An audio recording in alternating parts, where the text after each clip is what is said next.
Depuis des temps immémoriaux, l'amour a été un mystère insondable pour l'humanité. Ce n'est pas seulement un sentiment passager ou une émotion éphémère, mais une force archétypale qui façonne notre destin, nos relations et notre épanouissement personnel. Carl Jung nous a enseigné que l'amour véritable va bien au-delà d'une attraction superficielle ou d'une connexion momentanée. C'est un profond lien qui unit les âmes à un niveau dépassant le tangible, allant au-delà du temps et de l'espace. Dans un monde où les relations semblent s'évanouir aussi rapidement qu'elles apparaissent, beaucoup se demandent si le véritable amour existe réellement. Est-il possible de trouver une connexion qui transcende les limitations humaines et reste intacte malgré la distance, le temps ou les difficultés? Jung nous offre une réponse qui défie la logique conventionnelle. Quand l'amour est authentique, quand il naît de l'essence la plus profonde de l'être, deux âmes ne perdent jamais leur connexion. Car ce qui les unit n'est pas quelque chose d'externe, mais une synchronie interne qui les maintient ensemble. Même dans la séparation, l'amour, selon Jung, est une manifestation de l'inconscient collectif. Autrement dit, ce n'est pas seulement une expérience personnelle, mais une force universelle qui nous relie à quelque chose de plus grand que nous-mêmes. C'est pourquoi, lorsque nous expérimentons un amour véritable, nous avons l'impression d'avoir retrouvé une partie perdue de notre âme, comme si nous complétions un puzzle qui attendait de s'assembler depuis des temps immémoriaux. Ce phénomène n'est pas une coïncidence. C'est ce que Jung décrivait comme l'union des contraires, la rencontre de deux énergies qui se complètent et s'attirent à un niveau profond et inexplicable. Avez-vous déjà ressenti que quelqu'un est arrivé dans votre vie au moment exact, comme si le destin avait conspiré pour que cette rencontre ait lieu? C'est l'une des manifestations les plus puissantes de l'amour véritable, la synchronie. Jung parlait de la synchronie comme de ces événements qui semblent des coïncidences, mais qui sont en réalité des signes que quelque chose de plus profond se produit dans notre psyché. Lorsque deux âmes sont destinées à se rencontrer, l'univers trouve un moyen de les unir, peu importe combien elles sont éloignées ou combien de barrières existent entre elles. Mais c'est ici que se pose une grande question. Si l'amour véritable crée une connexion indéfectible, pourquoi tant de relations échouent-elles? Pourquoi avons-nous l'impression de perdre des personnes qui ont autrefois signifié tout pour nous? Jung nous enseigne que la raison principale est que beaucoup de relations ne reposent pas sur un amour authentique, mais sur des projections inconscientes. Autrement dit, nous ne tombons pas vraiment amoureux de l'autre, mais de l'image que nous projetons sur lui. Nous voyons chez l'autre ce que nous voulons voir, pas ce qu'il est réellement. Le processus d'individuation, un concept clé dans la psychologie de Jung, nous aide à comprendre pourquoi certaines relations semblent destinées à disparaître, tandis que d'autres perdurent pour toujours. L'individuation est le chemin vers la totalité de l'être, un processus durant lequel nous intégrons toutes nos parties, y compris celles que nous avons réprimées ou niées. Lorsqu'une relation est authentique, les deux personnes deviennent des miroirs l'une de l'autre, reflétant à la fois la lumière et l'ombre, se défiant mutuellement de grandir et d'évoluer. C'est le type d'amour qui ne se perd jamais, car sa base n'est pas la dépendance, mais l'expansion mutuelle. Cependant, pour que cette connexion perdure, il est nécessaire de relever un défi crucial, l'ombre. Jung nous a appris que l'ombre est tout ce que nous ne voulons pas voir en nous-mêmes, ces affects réprimés que nous cachons par crainte du rejet ou de la désapprobation. Et voici le problème. Lorsque nous ne faisons pas face à notre ombre, nous finissons par la projeter sur la personne que nous aimons. C'est pourquoi de nombreuses relations qui semblent parfaites au début se terminent en conflit, reproches et douleurs. Ce n'est pas que l'amour ait disparu, mais que les ombres de chacun se sont révélées, demandant à être reconnues. L'amour authentique n'est pas seulement une source de bonheur, mais aussi un puissant catalyseur de transformation. Il n'est pas conçu pour nous maintenir dans le confort, mais pour nous pousser vers notre évolution la plus profonde. C'est pourquoi les âmes véritablement connectées ne se recherchent pas seulement par amour, mais aussi parce qu'elles ont quelque chose d'important à se transmettre mutuellement. Ce sont des liens qui éveillent l'inconscient, qui nous obligent à voir au-delà de nos illusions et à affronter notre vérité la plus crue.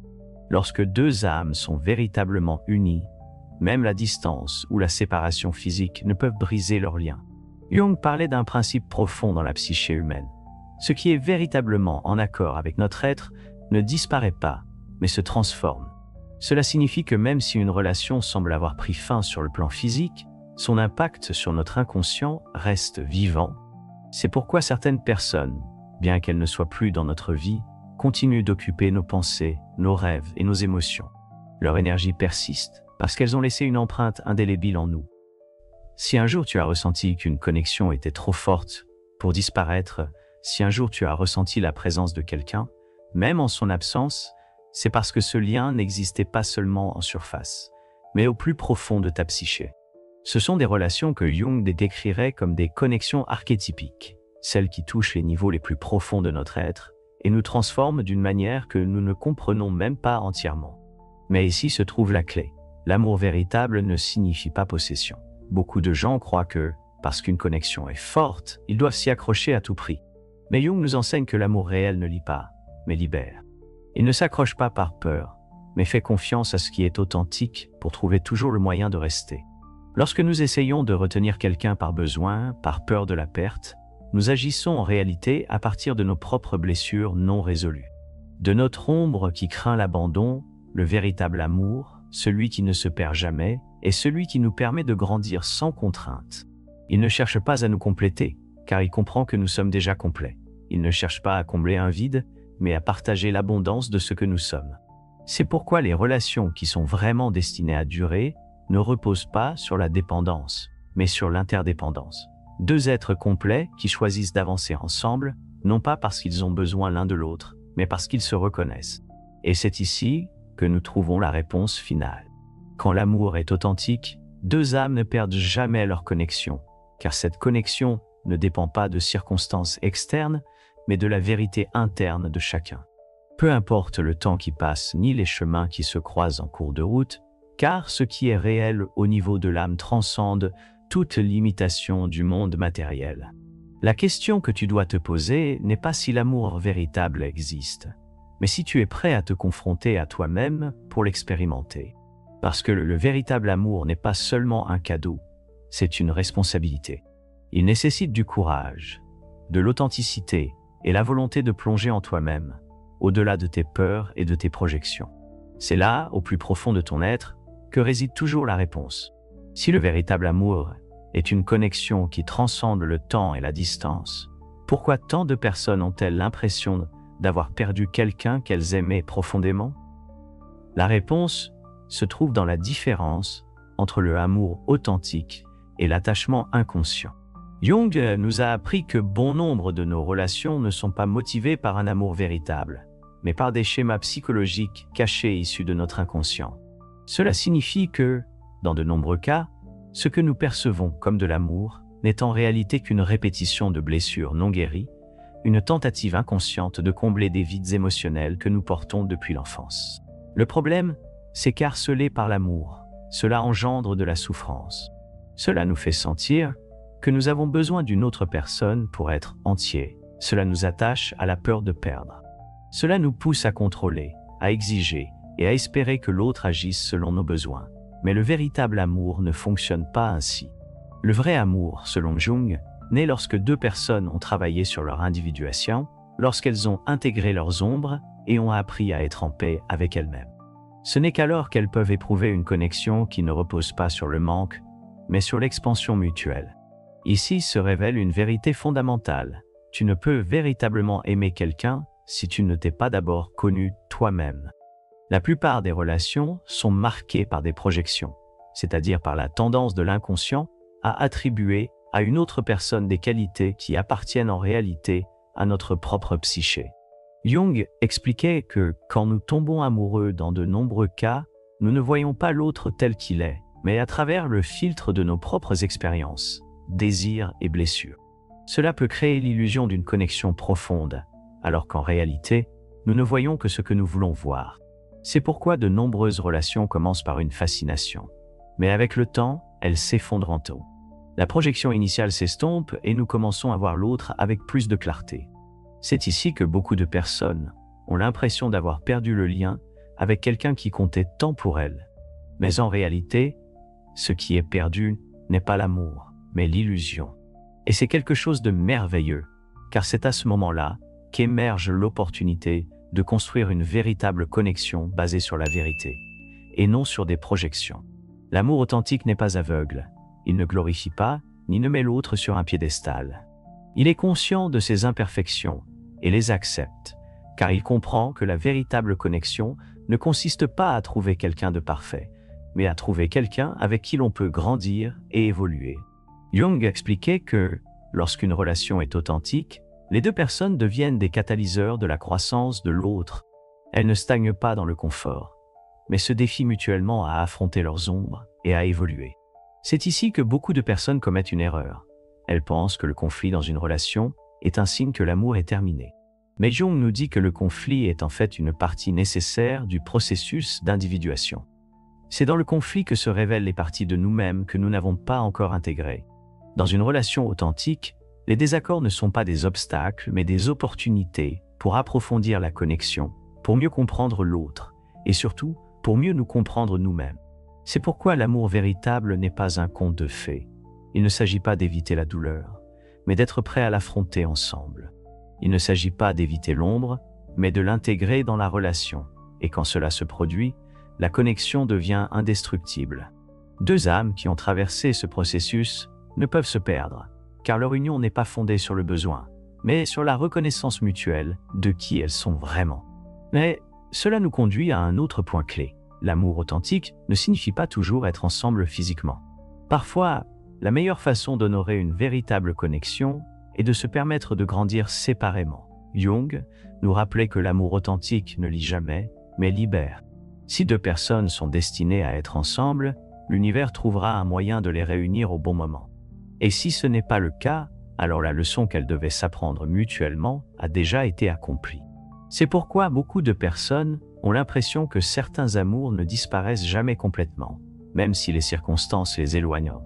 Bien que des années passent sans se voir, la connexion demeure vive au plus profond de l'inconscient. Cela se produit parce que l'impact d'un amour sincère ne s'efface pas, mais se transforme.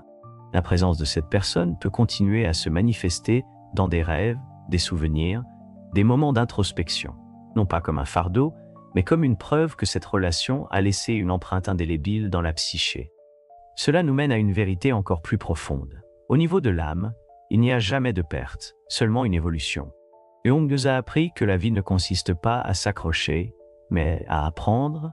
Chaque personne qui entre dans notre vie le fait pour une raison, et chaque relation, peu importe sa durée, nous laisse un enseignement qui nous prépare à ce qui va suivre. En ce sens, l'amour sincère ne se perd jamais. Car ce qui importe vraiment, ce n'est pas la permanence physique, mais la transformation intérieure que cette connexion a générée en nous. Alors, si jamais tu as eu l'impression d'avoir perdu quelqu'un avec qui tu avais une connexion profonde, demande-toi, l'as-tu vraiment perdu ou cette relation a-t-elle simplement rempli son rôle? Parce que, quand l'amour est authentique, son impact demeure. Même si la forme extérieure change, la vraie question n'est pas s'il existe encore cette connexion, mais ce que tu as appris d'elle et comment elle a changé ta manière d'aimer. L'amour sincère n'est pas une histoire avec une fin heureuse prévisible. C'est un voyage de découverte de soi, d'intégration et de croissance. Et, quand deux âmes sont vraiment alignées, leur connexion ne dépend ni du temps ni de l'espace. Ce qui les unit n'est ni la possession ni la dépendance, mais la reconnaissance mutuelle qu'elles ont partagé quelque chose de plus grand qu'elles-mêmes. Un amour qui ne se définit pas par la permanence, mais par la transformation qu'il laisse en chaque. Et voici la grande leçon. Dans la vie, tout change, tout se transforme, mais l'amour sincère, celui qui naît des profondeurs de l'être, ne s'éteint jamais. Il peut adopter de nouvelles formes, s'exprimer de manière inattendue, mais ne disparaît jamais. Car, quand deux âmes ont vibré à la même fréquence, cette énergie ne se perd jamais. Elle devient simplement une partie de l'univers, une partie de la grande histoire de nos vies. Ce qui importe, ce n'est pas si la personne avec qui tu as eu cette connexion est toujours dans ta vie ou non. Ce qui compte, c'est ce que tu as fait de cette expérience. Comment cela t'a transformé et quelle partie de toi a été éveillée grâce à cet amour. Car, à la fin de la journée, l'amour véritable n'est pas seulement de rencontrer quelqu'un, mais de te retrouver à travers cette connexion. Le véritable amour n'est pas une destination, mais un processus de découverte. Et quand tu le comprends, tu réalises que tu n'as rien réellement perdu. Tu as simplement grandi. Et c'est cela au final, qui compte vraiment. L'amour authentique est, en fin de compte, un processus de transformation. C'est un feu alchimique qui nous façonne, qui nous oblige à faire face à nos ombres et qui nous mène, inévitablement, à une version de nous-mêmes plus élevée. Il ne s'agit pas de trouver quelqu'un qui nous rende complets, mais de découvrir, à travers la relation, les parties de nous-mêmes que nous n'avons pas encore reconnues. Jung enseignait que l'amour authentique a un but au-delà du plaisir ou de la compagnie. C'est un catalyseur d'éveil. Quand deux âmes sont connectées à un niveau profond, l'amour cesse d'être simplement une émotion pour devenir un pont vers la connaissance de soi. Il nous aide à voir ce qui autrement resterait caché dans notre psyché. C'est pourquoi parfois, les connexions les plus intenses sont aussi les plus difficiles, car elles nous confrontent à ce que nous ne voulons pas voir, parce qu'elles nous obligent à évoluer. Mais ici réside la paradoxe. Bien que l'amour authentique réveille les profondeurs de notre être, il nous confronte également à une vérité indéniable. Nous ne pouvons posséder personne. Nous ne pouvons pas nous accrocher à un amour en espérant qu'il demeure statique, car la nature de l'amour est mouvement, transformation. Essayer de retenir quelqu'un par peur ou besoin va à l'encontre même de l'essence de l'amour. Jung nous dirait que le véritable amour n'est ni possessif, ni contrôlant. Il est libre, il est expansif et il est conscient. C'est ici que beaucoup de gens souffrent, car ils confondent amour et attachement. L'attachement dit « j'ai besoin de toi pour être heureux ». L'amour authentique dit « je t'aime parce que je reconnais en toi quelque chose qui fait aussi partie de moi ». Mais je sais que nous sommes deux êtres individuels avec des chemins uniques. Et c'est dans cette différence que nous trouvons la clé pour comprendre pourquoi certaines relations semblent s'éteindre, tandis que d'autres perdurent. Au-delà du temps et de la distance, quand une relation est basée sur un véritable amour, elle n'a pas besoin de validation constante ni de certitude absolue. Elle ne s'accroche pas désespérément à la permanence, car elle sait que la connexion ne dépend pas de la présence physique, mais de quelque chose de bien plus profond. Deux âmes qui ont vibré ensemble en harmonie ne perdent jamais leur connexion, car cette union n'est pas quelque chose qui peut être rompu par des facteurs externes. Ce qui compte vraiment, ce n'est pas de savoir s'ils sont toujours ensemble dans cette vie, mais s'ils se sont transformés l'un l'autre d'une manière qui perdurera à jamais. Et cela nous conduit à une vérité encore plus profonde. L'amour véritable n'a pas besoin d'une fin heureuse conventionnelle, car son but n'est pas de se conformer à une histoire idéalisée, mais de provoquer un éveil.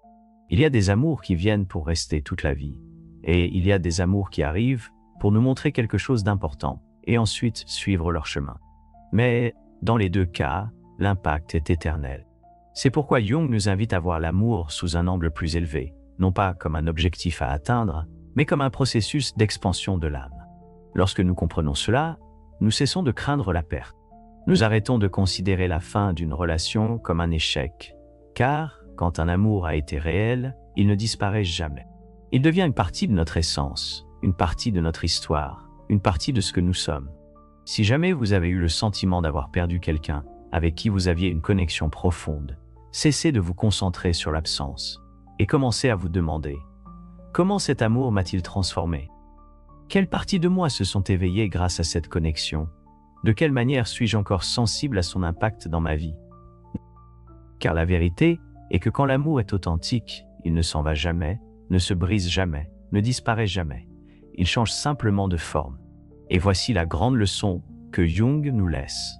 L'amour n'est pas quelque chose que nous cherchons à l'extérieur. C'est quelque chose que nous découvrons à l'intérieur de nous. Car quand nous apprenons à nous voir avec la même profondeur que celle avec laquelle nous avons aimé les autres, nous réalisons que la véritable connexion, celle qui ne se perd jamais, est celle que nous avons avec notre propre essence, l'amour véritable. L'amour qui unit deux âmes, au-delà du temps, au-delà des circonstances. C'est celui qui ne cherche pas à posséder, mais à comprendre, qui ne cherche pas à contrôler, mais à libérer, qui ne cherche pas à combler un vide, mais à refléter le meilleur de chacun. Et quand tu expérimentes ce type d'amour, tu sais qu'il ne peut jamais se perdre, car ce qui a été réel dans l'âme est éternel. Peut-être que tu comprends maintenant que l'amour n'est pas quelque chose qui se termine quand une relation se termine. Peut-être comprends-tu maintenant que ce que tu as vécu n'est pas une perte, mais une transformation. Et peut-être, juste peut-être, Si ce message a trouvé un écho en toi, si à un moment donné de cette vidéo, tu as ressenti qu'il y avait une vérité que tu devais entendre, je veux t'inviter à faire quelque chose d'important. L'information que tu viens de recevoir n'est pas seulement pour toi. C'est une connaissance profonde qui peut transformer la vie de nombreuses personnes qui n'ont pas encore découvert ces vérités sur l'amour, la connexion et l'évolution de l'âme. Alors, tu as maintenant l'opportunité de faire partie de cette transformation. Partage cette vidéo avec quelqu'un que tu sens avoir besoin. Quelqu'un qui traverse une période de doute, de perte ou de quête intérieure. Parfois, un message au bon moment peut tout changer. De plus, laisse-moi ton commentaire ici en bas. Dis-moi quelle partie de ce message a touché ton cœur ou quelle expérience personnelle tu as eue avec des connexions profondes qui semblent ne jamais se rompre. Tes mots aideront non seulement ce message à atteindre plus de personnes, mais ils créeront aussi une communauté où nous pourrons réfléchir ensemble sur ces vérités que Carl Jung nous a enseignées. Et si tu ne l'as pas encore fait, abonne-toi et active la cloche de notification. Chaque vidéo que nous partageons ici a pour but de t'amener au-delà de la surface, de t'aider à comprendre le pouvoir de ton esprit et le mystère de ton âme. Quand tu interagis avec ce contenu, l'algorithme de YouTube le montre à plus de gens, ce qui signifie que, ensemble, nous pouvons faire en sorte que cette connaissance atteigne ceux qui en ont le plus besoin. Souviens-toi, l'amour véritable ne se perd pas, la vérité ne s'éteint pas, et la connaissance est le pont qui nous unit. Merci d'être partie de cette communauté, d'écouter et surtout d'élargir cette sagesse au monde. On se retrouve dans la prochaine vidéo. Que la lumière de ton essence te guide toujours.